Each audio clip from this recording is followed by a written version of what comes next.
brother, I'm gonna live on forever in Mike's Retro Wednesday video talking about Phoenix toys and talking about boxing, talking about wrestling.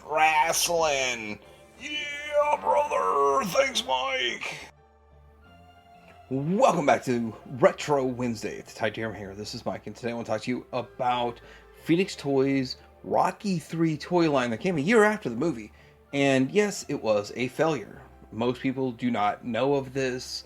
They do not remember this toy line, but there's a little bit to talk about. It's kind of fun. It is another He-Man and the Master of the Universe squatty clone, but better in a way. And with that, I'm going to talk about this toy line and kind of have a little bit of fun talking about this. I just watched the movie, so got a little bit to talk about there. We'll talk about this more on Retro Wednesday coming up.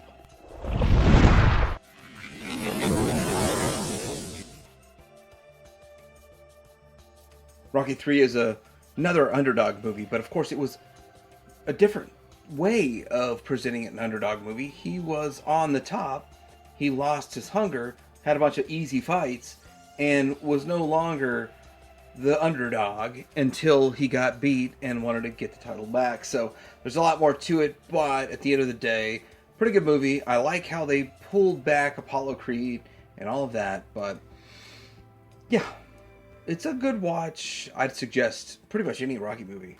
But is Rocky still better than Rambo? Most people say yes.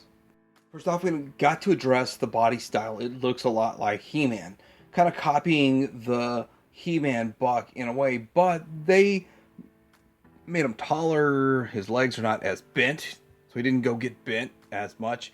No bendy knees. But it's weird. They copied the open hand, which is so strange. And at the same time, like, well, He-Man's successful. These will fit in your He-Man collection. The waist piece with the kind of belt that's going on, very, very similar. Even though it's covered by his boxer shorts. And yeah, shorts worn by boxers equals boxer shorts. That just makes a lot of things make sense. But looking at this He-Man clone, many He-Man clones, and I don't even like the He-Man squatty buck. I kind of hate that in a way, but I also hate the TMNT 1988 squatty buck. All right, so Rocky is, of course, the star, and you've got to have a good Rocky figure in here. One thing you're going to notice different from He-Man is his waist swivel. He does not have spring in his waist, but he does come with the boots. I kind of feel like all of the bodies are the same, and they only just like recolored them and changed the head. Because Phoenix Toys, just like Remco and all of those other ones did back in the day, Dimensions for Children, all those offshoot ones, they did kind of make these as cheap as they could and get them out at a low price point back in the day. Nowadays, because they're sort of knockoffs, getting them sealed is expensive, $300-400, sealed loose. I don't know, say 50 to 100 each, depending on the character, the time of year, and date, and who's got them available. But for the most part, not too expensive. Rocky says Rocky on his shorts. He's got sort of gold shorts from the back. That's kind of how he looks. Now, mine are not in perfect condition, because I got mine pretty cheap, relatively affordable collection here. Banged it out in like 2 days. It wasn't that hard. Getting the gloves is the hardest part. Well, the second hardest part. I think getting the belt might be the hardest part, but we're going to leave that for good old Thunderlips over there. But Rocky looking pretty good overall. And let's do a couple of quick fun comparisons. I will say that I would have thought that the Coleco Rambo would have towered over this guy. Just slightly half a head taller is a surprise for me. And, a lot of this stuff I've had for a long time, but I didn't really do side-by-side comparisons like this. I put them on a shelf and I was like, oh, they look pretty close on a shelf. But doing a comparison like this, you're like, oh, well, they're even closer than I thought. I think Coleco did a better job with the face sculpt to match Sylvester Stallone. And, it's one of those things. You have passing of a Titan. How many more Titans would pass and be emotionally disturbing to people? Well, in this line, only 50% are alive. Good thing he's still one of them, right? Next up, we've got Apollo Creed, which in this movie did train Rocky. In the previous movie, Rocky beat Apollo Creed. And that was a thing. And Apollo Creed was basically the fill-in for when Mickey passed. Sad, sad. Oh, spoilers! If you haven't watched this in 40 years, you might go back and rewatch it. But yeah, Mickey dies. It's sad. And with all of this, Apollo Creed steps up, and I think that was Sylvester Stallone's idea to make Apollo Creed, train him in that movie, and kind of give him his fight back and all of that. But yeah, here is Apollo Creed. He is probably the hardest figure to get. I will say this one is the most sought after. Most people want this figure than the rest of them. So I mean, maybe things will change with the passing of Hulk Hogan, but still, both of these have passed. So both of the ones that have died off are harder to get in decent condition this day and age. I'm not going after anymore. I'm happy with what I've got, but do want to say gloves are all the same, but there's a left and a right. You get a left and a right, and with that, the only difference really is the figure and the shorts. Yeah, that's it.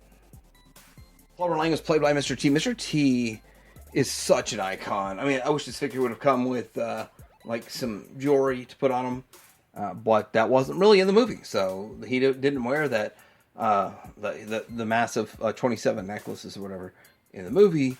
So it is what it is, but it does look a lot like Mr. T, and Mr. T's an icon of the 80s.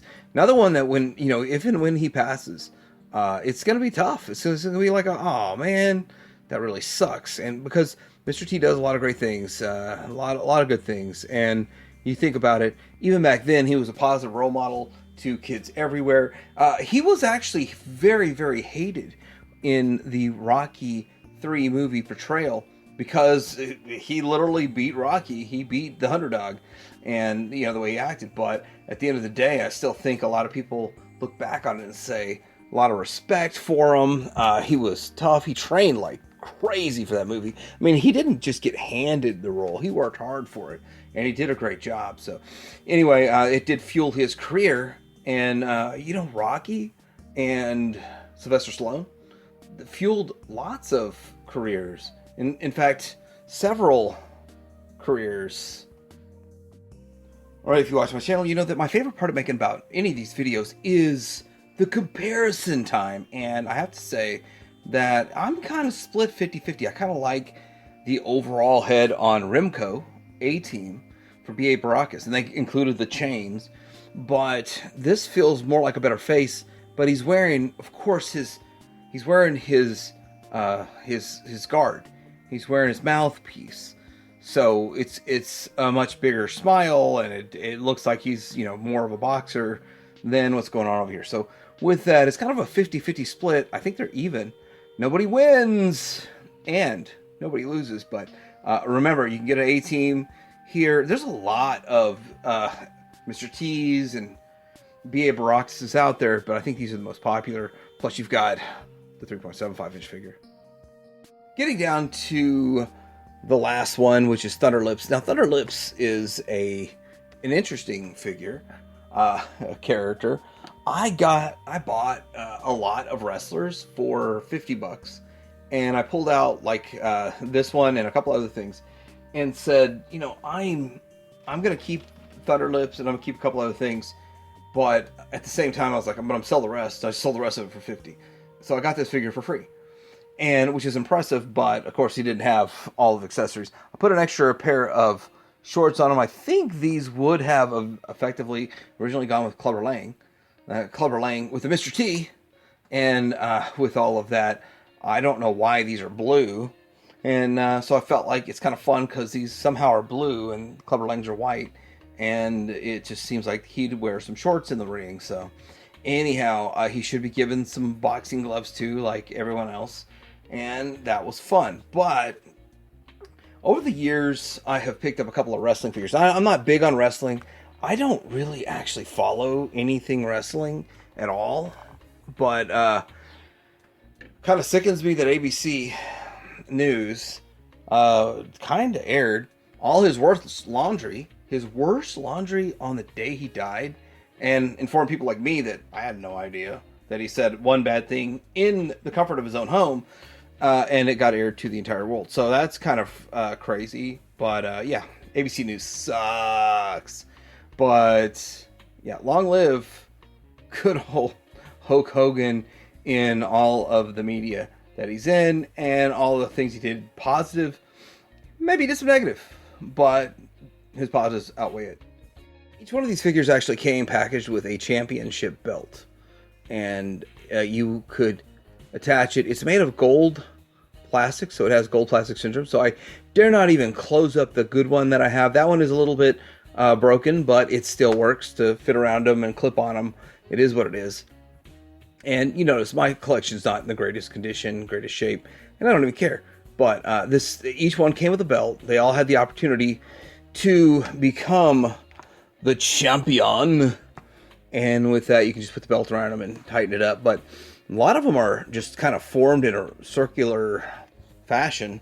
You can just kind of sit it on there, and it'll still work. Because most of these kids had them attached to their favorite figure anyway.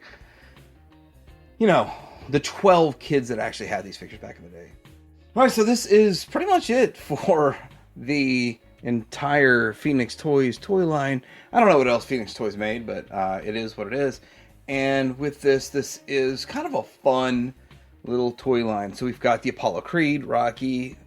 We have Clubber Lang and Thunderlips living on forever. All these guys are going to live on forever in Retro Wednesday. Let me know what you think about this toy line. Let me know what you think about these figures. Let me know what you think about these characters.